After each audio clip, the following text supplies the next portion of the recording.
We've got a panel of guests we've put together to try and kick this around to see where it may well go over the coming hours and days. Marcus Papadopoulos is a Middle East commentator and editor of Politics First. Pavel Andreev, with me now. Hi, sir. Executive Director of the Valdai Club Foundation, a discussion group of leading experts across many fields. We've also got Sunny Handal as well. He's editor of the political blog Liberal Conspiracy, and Nissa Nawi, RT's senior political correspondent. Guys, thank you all for your time. Sunny, if I can come to you first of all, if I may. There seems to be a consensus around the world that the Assad regime needs to pay for the alleged chemical weapon attack here, but this is at the same time as the UN is still investigating. Are we going to see an attack before that UN investigation has actually reported firm, hard, concrete facts back, do you think? No, I don't think that will happen. I think there's a lot of pressure on President Obama and certainly in the UK on Prime Minister Cameron to show firm evidence, before they take any action. Today, the Labour Party said that they're not going to support any intervention in terms of the UK unless the Prime Minister comes to the House of Parliament with firm evidence. So there's going to be, I think that even the coalition, which is looking to do something more recently, the coalition of Western nations is going to start splintering unless, of course, they wait, they show the evidence, and they go properly before they take any action, probably with some evidence. So I don't think it's going to happen before that. OK, Marcus, you're in London. Are you as optimistic that everyone's going to hang fire until there's cool, hard facts on the table here, or not?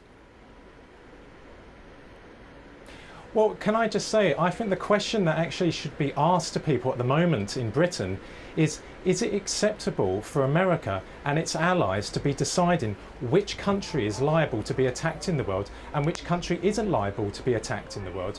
America and its allies are not the police, they're not the policemen of the world. That's completely unacceptable. America has no right, legal or moral right, to attack an independent sovereign country.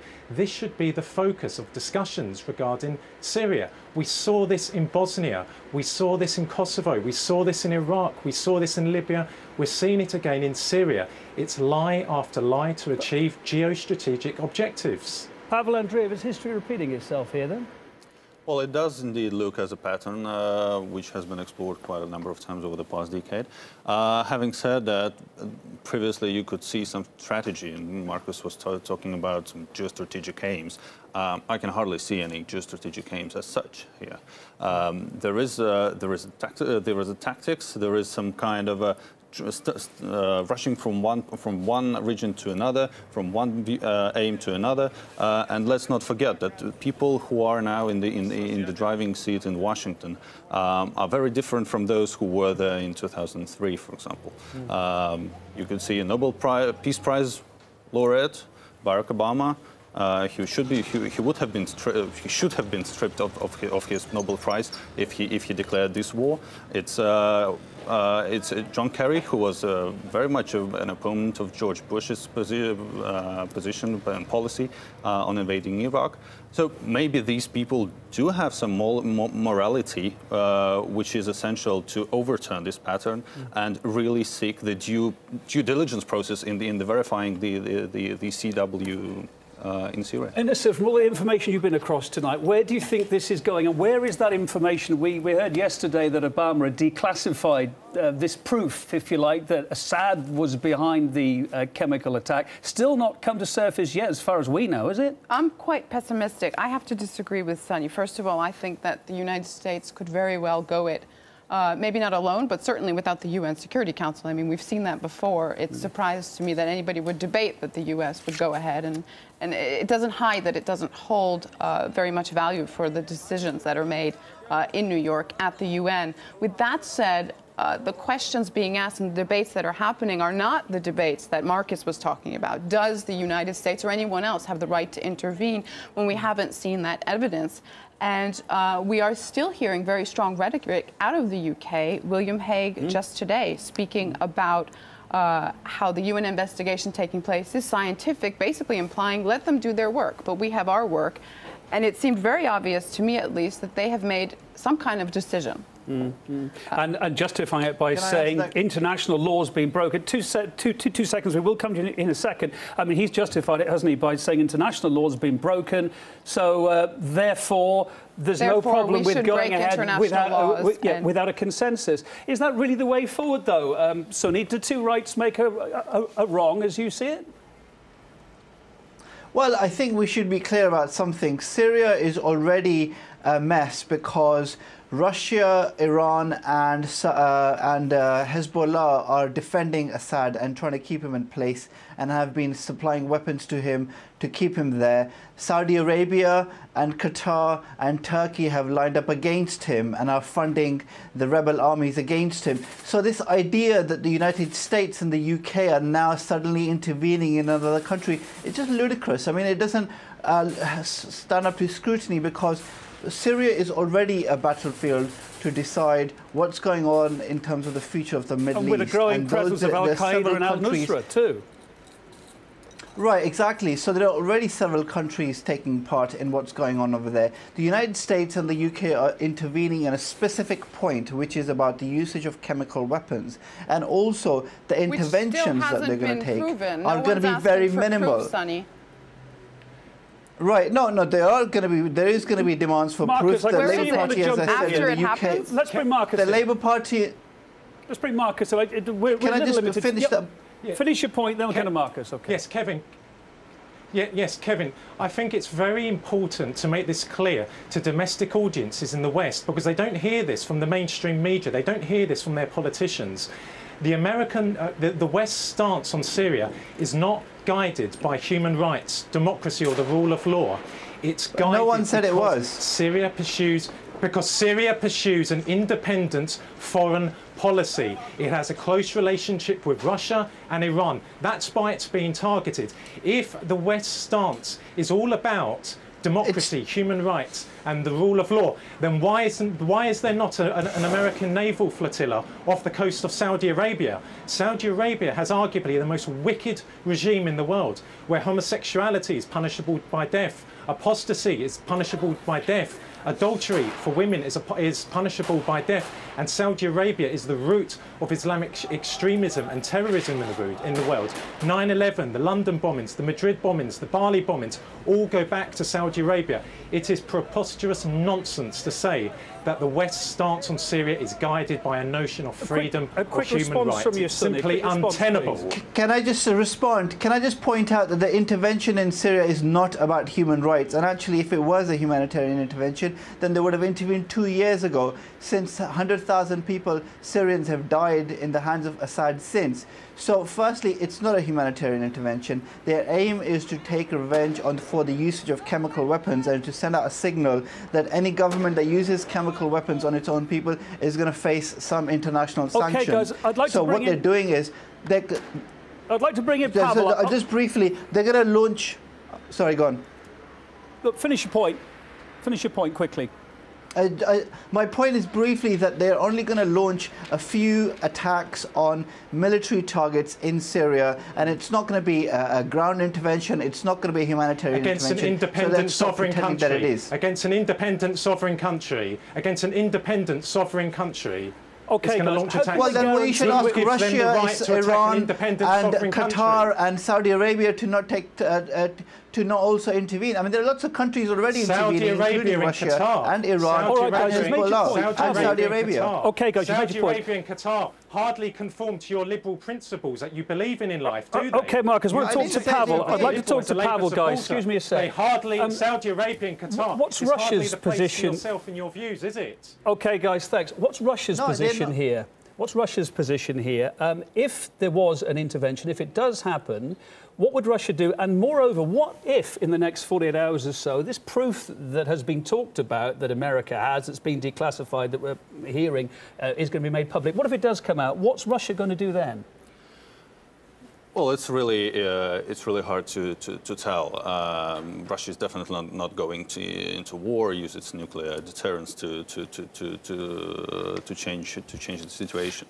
What is important here to stress here is that Syria is indeed a mess. but it is a mess to a large degree due to the outside influence from outside forces in Syria. So basically, when somebody argues that now the intervention should have been employed 2 years ago, well, it shouldn't have. And it shouldn't be considered now at the point when the pro-regime forces are actually gaining ground. And there is much more road paved to a political transition. If you're talking about the Russian position has always been about the political transition. It was not about Assad per se. It was about political transition. And it was the rebel forces who are not feeling themselves well positioned to participate in that kind of talks.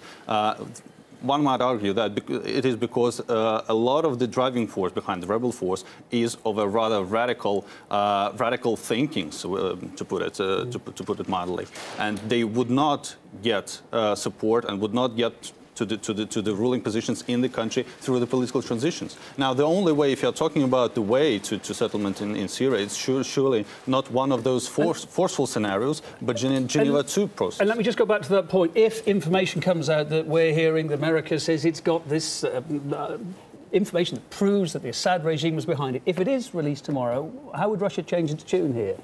It would listen, it would take that information and act accordingly, yeah? It should be discussed in the Security Council. One would be skeptical about Security Council resolution on that, but it is either Security Council or might is right principle. I think it's really important here, excuse me for interrupting, to not discuss so much the what-ifs, but the we-haves. And we have no proof. So it's surprising to me that Sunny and most of the mainstream media can report and talk about this and discuss the situation in Syria as if it's already been proven. This is fact. And they're basically, a lot of the press is copying and pasting these statements that we're hearing from very high-ranking officials in the West. Like I said, we heard from William Hague, UK Foreign Secretary, saying that they do believe this is a chemical attack by the Assad regime. US Vice President Joe Biden, there's no doubt who is responsible for this heinous use of chemical weapons in Syria. Chuck Hagel, US Defense Secretary, I think that intelligence will conclude that the government of Syria was responsible. Are we going to see this evidence, or are we going to see it after the fact that... As Colin Powell's stunt in the Security Council showed 10 years ago, seeing the evidence doesn't mean to have it. And of course, one of the big proponents here going along with it, William Hague, UK's foreign minister, he's taken a hard line on this from the start. He was quick to react, wasn't he, to counter criticism that there are similarities in the build-up to the war in Iraq, WMD. We've got a clip of him talking about that. Let's take a quick listen. This is a very different situation from anything that happened over Iraq. I think we have to be clear about this. The Assad regime acknowledges it has chemical weapons. There are previous instances over the last year when we believe it's used chemical weapons. There is no plausible alternative explanation for this other than that they have used chemical weapons. It is a quite different situation from Iraq, an entirely different situation, and our government is going about it in an entirely different way. So there is no comparison between this and Iraq. This is where a crime against humanity has been committed, and there can be no argument about that. Marcus Papadopoulos, no similarities at all? Oh, I think there are similarities. Let's have a look at the track record over the last 20 years of the West in the wars it's fought. In Kosovo, the West claimed 100,000 Kosovan Albanians had been murdered by the Serbs. Lie. Iraq, weapons of mass destruction. Lie. Libya, tens of thousands of civilians slaughtered by Colonel Gaddafi's forces. A lie. And now with Syria, what the Western public has been subjected to over the last 2 years, are heinous stories that the Syrian government and the Syrian armed forces, the only legitimate groups in Syria, have been slaughtering women, men and children. That's completely uncorroborated. It's all about pursuing geostrategic objectives. The ambition is to simply ensure Western political dominance in the Middle East. Syria is the one remaining country which will not bow to the West. Syria will not bow to the West. That's why it's being I'm sorry, but this is just ridiculous. If Syria Can I just point out one thing? Iran will be next. It's not ridiculous. It's not ridiculous. You and the way it is completely ridiculous. Let me get a word in edgeways, please. It's time the British let me get a word in edgeways, please. Listen. It's time the British public... I think it's important to point out that Libya... I think it's important to point out... Marcus, you've made your point, sir. Let Sunny have his word now, please.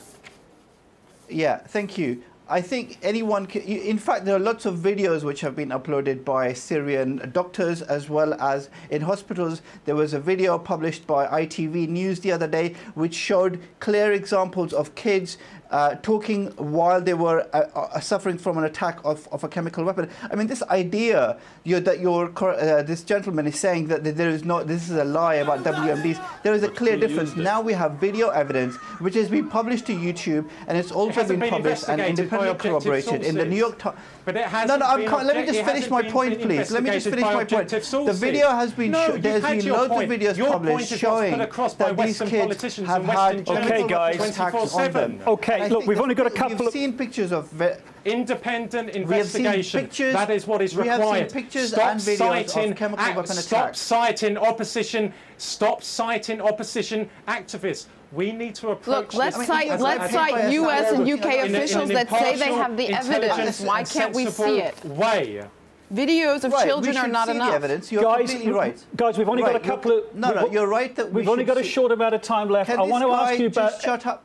I want to ask you about in our final minute. Just shut up for 1 second so I can get a word in. I just want to make my point about chemical weapons, and they can spout all the nonsense about the Syrian government he wants to. Listen, the fact of the matter is that we have seen proper video evidence and we have seen photographic evidence of children on the after effects of chemical weapon attacks. There have been lots of videos posted about showing sarin and the effects of sarin. Now the key question here is not whether the chemical weapons have been used. The key question here is who used them. And that's the thing that the UN inspectors are now trying to find out in terms of where was that... Sorry? Right, and we still don't know. Look, there's one final thought. Guys, what do you mean still don't know? You're a second ago you were denying that there were any chemical weapons being used at all, and now you're now pretending. I'm going to have to interject, or else we'll have to cut you off. In London in the final minute of this programme, I want to ask you... sit in London and determine that? Guys, please, I want to ask you in the final minute of the programme what the implications would be of an intervention, i.e., Sunny, you were talking earlier on that the thought is this could be a short, sharp intervention, of a rap over the knuckles. How do we know that? How do the people planning this, have they got a clear plan?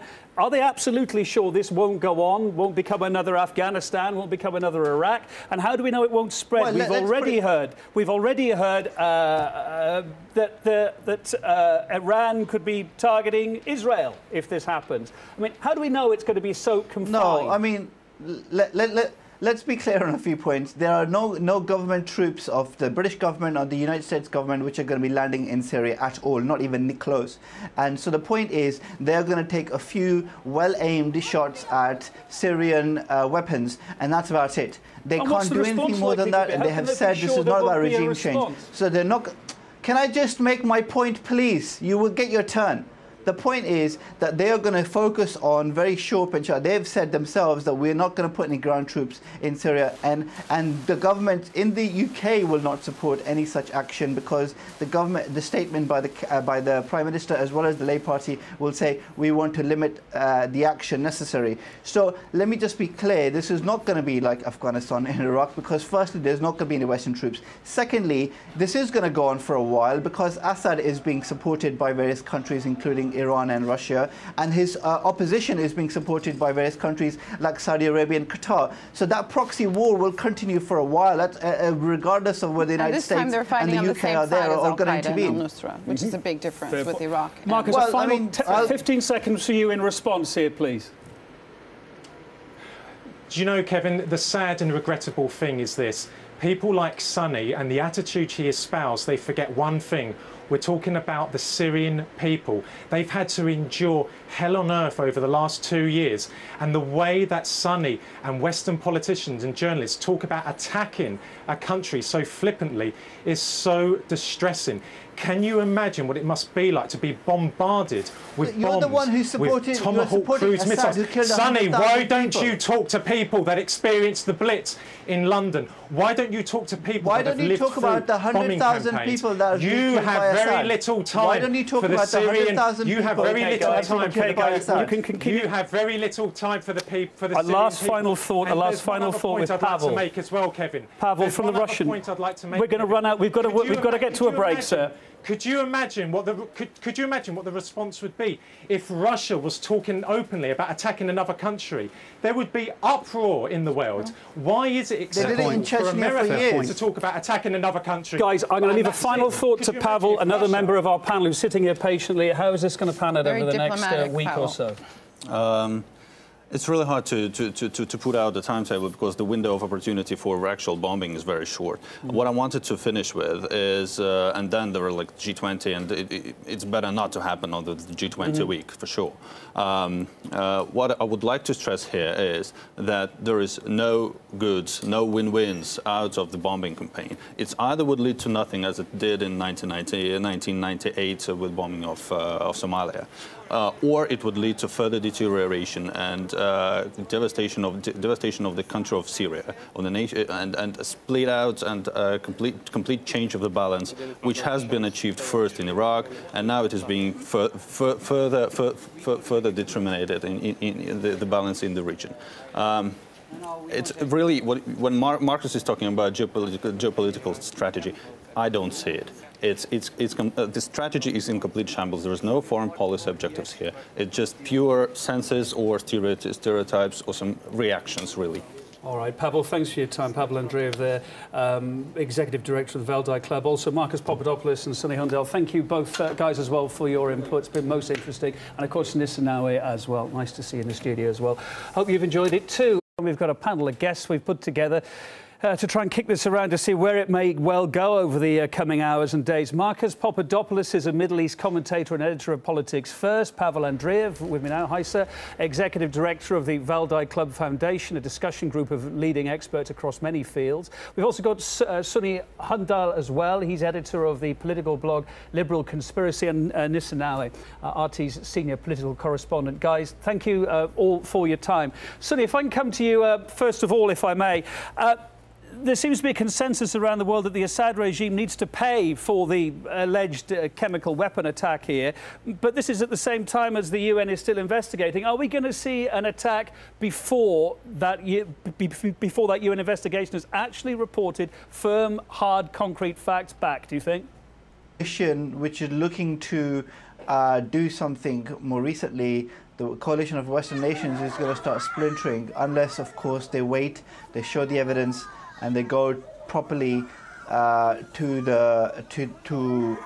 before they take any action, probably with some evidence. So I don't think it's going to happen before that. OK, Marcus, you're in London. Are you as optimistic that everyone's going to hang fire until there's cool, hard facts on the table here or not? Well, can I just say, I think the question that actually should be asked to people at the moment in Britain is it acceptable for America and its allies to be deciding which country is liable to be attacked in the world and which country isn't liable to be attacked in the world? America and its allies are not the police, they're not the policemen of the world. That's completely... No, I don't think that will happen. I think there's a lot of pressure on President Obama and certainly in the UK on Prime Minister Cameron to show firm evidence before they take any action. Today, the Labour Party said that they're not going to support any intervention in terms of the UK unless the Prime Minister comes to the House of Parliament with firm evidence. So there's going to be, I think that even the coalition